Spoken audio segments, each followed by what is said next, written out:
شہریار طارق ہیں جی نوشہرہ سے. وہ کہتے ہیں جی کہ جس وقت عمران خان چائنا کے دورے سے فارغ ہوئے، روس کے دورے کا پلان کر رہے ہیں، عرب ممالک پاکستان کے قریب ہو رہے ہیں، تب اپوزیشن عمران خان حکومت گرانے کی تیاری کر رہی ہے. آخر کس کے کہنے پہ؟ نیز کیا تمام ممالک کے تعلقات ریاستی سطح پہ ہوتے ہیں یا کسی لیڈر کی بنیاد پہ، اور کسی کے آنے جانے سے ان پالیسیوں پہ کوئی فرق پڑتا ہے یا نہیں؟ یہ کسی انڈیویجول کا رول جو ہے وہ جزوی طور پہ اہم ہوتا ہے، کلی طور پہ نہیں. مطلب چائنا کے ساتھ بیسکلی تعلقات کی بنیاد ذوالفقار علی بھٹو نے رکھی. آج تک کبھی وہ زیادہ قریب کبھی کم قریب، لیکن وہ تعلقات آج تک انڈیویجولز میٹر کرتے ہیں، اس میں کوئی شک نہیں. لیکن فیصلہ کن چیز نہیں، وہ دو ملکوں کے اپنے اپنے مفادات ہوتے ہیں، جسے انگریزی میں کہتے ہیں نا ہم میوچلی بینیفیشل. یعنی میری اور شہریار صاحب آپ کی کوئی ڈیل ہوتی ہے، وہ تب تک میچور نہیں ہوگی جب تک ہم دونوں کے لیے سود مند نہ ہو. تو قوموں اور ملکوں کا معاملہ تو بہت بڑا ہوتا ہے. رہ گئی آپ کی اپوزیشن، یہ بار بار بار بار آزمائے ہوئے لوگ ہیں. مجھے ان لوگوں کی عقلوں پہ رحم آتا ہے، ان لوگوں کی روحوں پہ ترس آتا ہے جو اب بھی ان سے امیدیں وابستہ کرتے ہیں.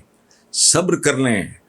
میں یہ بات ایکسپلین کر چکا ہوں کہ پاکستان کی معیشت کے جسم کے ہر مسام میں ایک تیر پیوست ہے. ہاں، یہ میں بڑی ذمہ داری سے، میری فارمل ایجوکیشن ہے اکنامکس کی. پاکستان کو اگر آپ جسم سمجھیں، ایک پاکستان کی اکانومی کو اگر آپ ایک بدن سمجھیں، تو آپ یقین کریں کہ اس کے ہر مسام میں کرپشن کا تیر لگا ہوا تھا. اور تیر کیسے بیہیو کرتا ہے یہ میں عرض کر دیتا ہوں.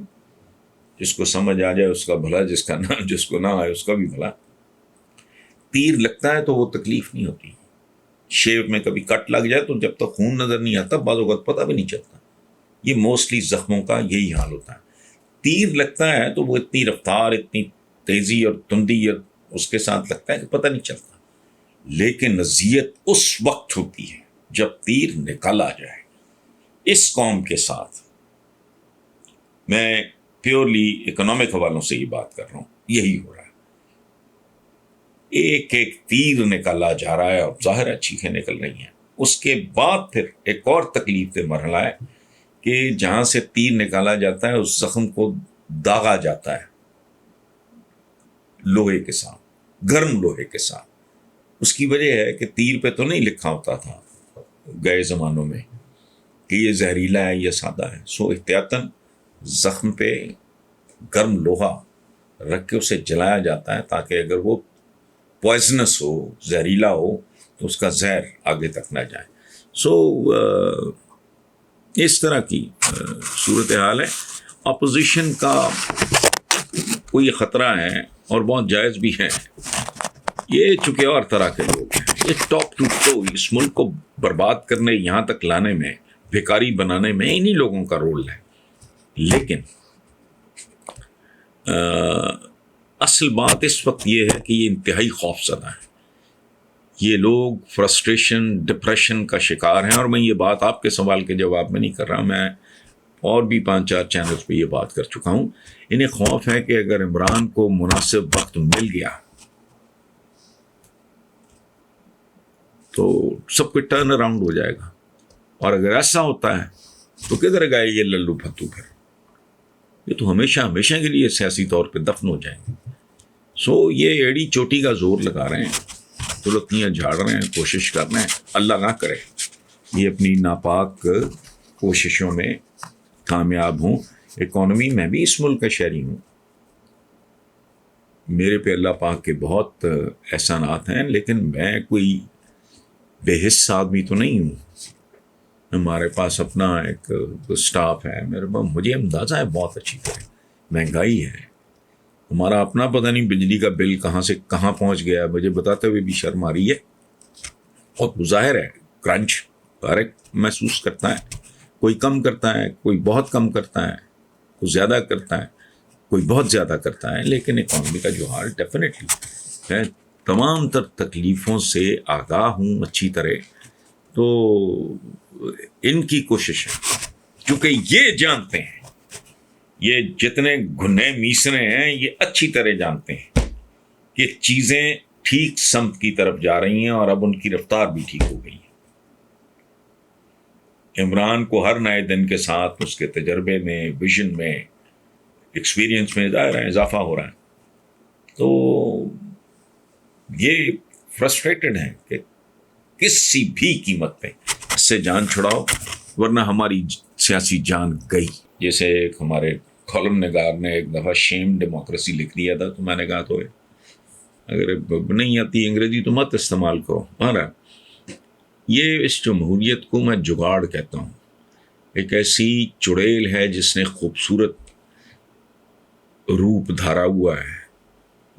وہ جب کسی کے گلے ملتی ہے تو وہ بھی شوق سے ملتا ہے یا ملتی ہے کہ بھئی یہ بڑی خوبصورت ہے، لیکن گلے مل کے جب وہ اس کے شارک پہ اپنے دانت گاڑتی ہے تو لوگوں کو اب تک سمجھ نہیں آ رہی کہ جمہوریت کا لفظ نکلا جمہور سے، جمہور کہتے ہیں عوام کو، اور اگر عوام ہی سب سے زیادہ خار ہوتے ہیں اس میں، تو اس پہ 1 کروڑ 1 لعنت بھیجنی چاہیے، چونکہ یہ جمہوریت ہے ہی نہیں۔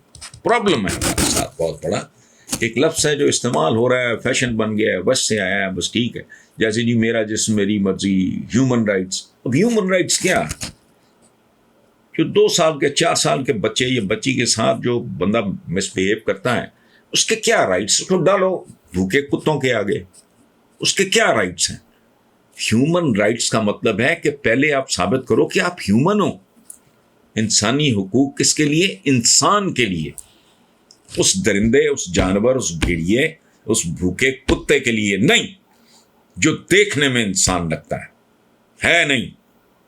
بہرحال اب جہاں تک آپ کے سوال کا میں کیا جواب دوں، ہماری بدنصیبی، ہماری تاریخ اسی طرح کی گندی۔ قیام پاکستان کے بعد بیچ کا گند چھوڑیں آپ، محترمہ فاطمہ جناح نے جب آپ کا تو بیٹا پتہ نہیں آپ اس وقت تھے نہیں تھے، ایج کیا آپ کی مجھے نہیں پتا، تو جب محترمہ فاطمہ جناح نے لوگوں کے اسرار پہ، ان کے انسسٹ کرنے پہ الیکشن لڑا ایوب خان صاحب کے خلاف، تو ان کے خلاف کیسی کیسی بکواس نہیں کی گئی، مجھے دہراتے ہوئے بھی شرم آ رہی ہے۔ لیکن آپ اپنے کسی عزیز سے، بزرگ سے جو میرے ایج گروپ یا مجھ سے چند سال بڑے یا چند سال چھوٹے بھی ہوں گے، تو وہ آپ کو بتا دیں گے میں کیا کہہ رہا ہوں۔ اس کے بعد یہ جو شرافت کی سیاست کے جو ٹھیکیدار بنتے ہیں، یہ بیگم نصرت بھٹو مرحومہ اور بے نظیر بھٹو مرحومہ، ان کے بارے میں ایسی گندی اور غلیظ، وہ تو میں نے اتفاق سے میں نے سنا ہے، آئی واز اسٹک ان اے جلسہ۔ تو یہ تو حال ہے آپ کی شرافت کی سیاست کے جو سمبلز ہیں۔ اچھا پھر یہ کہاں تک پہنچے؟ Jemima gold Smith, Imran Khan کی جو پہلی اہلیہ ہیں، she was a wonderful lady, بہت زیادہ پاکستان سے، پاکستانیوں سے محبت۔ انہوں نے پتہ نہیں وہ ٹائلز یا کیا جھوٹے مقدمے، جگ گھٹیا پن، سو یہ وہی روایت ہے جو چلی آ رہی ہے۔ کل کوئی اور اس گندگی، غلاظت اور نجاست کا ہدف تھا، آج بی بی بشرا ہے، اس میں نئی بات تو کوئی نہیں۔ اور ایک اور بات صحیح یا غلط سے زیادہ اس بات کی ہے کہ it is nobody's business. میری نجی زندگی کے بارے میں یا آپ کی یا فار دیٹ میٹر کسی بھی، پرائیویسی کا احترام تو اسلام کی بنیادی ترین تعلیمات میں سے ایک ہے۔ میں نے ایک واقعہ پڑھا ایک سے زیادہ بار کہ کچھ لوگ اپنا موج مستی کر رہے تھے، حضرت عمر گزرے برات کو، حضرت عمر بن خطاب ان کا ایک فیوریٹ تھا، ان کا اٹینڈنٹ کہہ لیں جو بھی کہہ رہے ہیں، اسلم اس کا نام تھا، اس کے ساتھ گزرے تو انہوں نے دیکھا کہ بھی کوئی شور ہے گھر کے کمپاؤنڈ میں، سین میں، یہ جو بھی آپ کا، تو آپ چلے گئے وہاں، ڈانس وانس ہو رہا تھا، یہاں کچھ لوگ ڈرنک کر رہے تھے، تو آپ نے کہا یہ اچھا آپ دیوار پھلانگ کے گئے، تو وہ جو مالک تھا اس نے کہا کہ پہلے تو اپنے جرم کا حساب دو، آپ میری خلوت میں کیسے آئے؟ یہ ہے دین کامل۔ لیکن ان کو تو اس بات پہ بھی خوف نہیں آتا کہ یہ خود بھی ان کی بیٹیاں ہیں اور فلانا ہے، لیکن ناگوار گزرتا ہے بہت، ایک خاص حد سے آگے کوئی مریم کے بارے میں کرے گا بےہودہ بات تو ناگوار گزرے گی، کسی بھی خاتون کے بارے میں یہ نہیں۔ اور لیکن میں نے پہلے عرض کیا نا، یہ تو مادر ملت سے شروع ہے، بلکہ کچھ خاص قسم کے لوگ تو قائد کی اس پہ بھی بھونکنے سے باز نہیں آئے تھے، ان کی شادی پہ۔ کیا کریں، بدقسمتی ہے چونکہ آج تک ہم لوگوں کو یہ جو انڈین اسلام اور یہ اور وہ، اس میں ہمیں پراپر تعلیم اور تربیت دی ہی نہیں گئی۔ جو ہمیں پڑھاتے ہیں انہوں نے کیا پڑھا ہوتا ہے، اس پہ پچھلے دنوں ڈاکٹر طاہر القادری کی سالگرہ تھی، تو ان کے جو ساتھی ہیں وہ کیک لے کے آئے، اور میں نے وہ مبارکباد کا پیغام ریکارڈ کروانا تھا، تو ان میں سے ایک صاحب نے مجھے بتایا تو میرے رونگٹے کھڑے ہو گیا نا، کہ میری زندگی پڑھنے لکھنے میں گزری ہے، تو کیریکٹر ہے، کوئی نہ تعلیم ہے، نہ تربیت ہے، نہ گریس ہے، نہ کلاس ہے، چھچور پن اپنے عروج پہ ہوتا ہے، اس لیے اگنور کریں آپ۔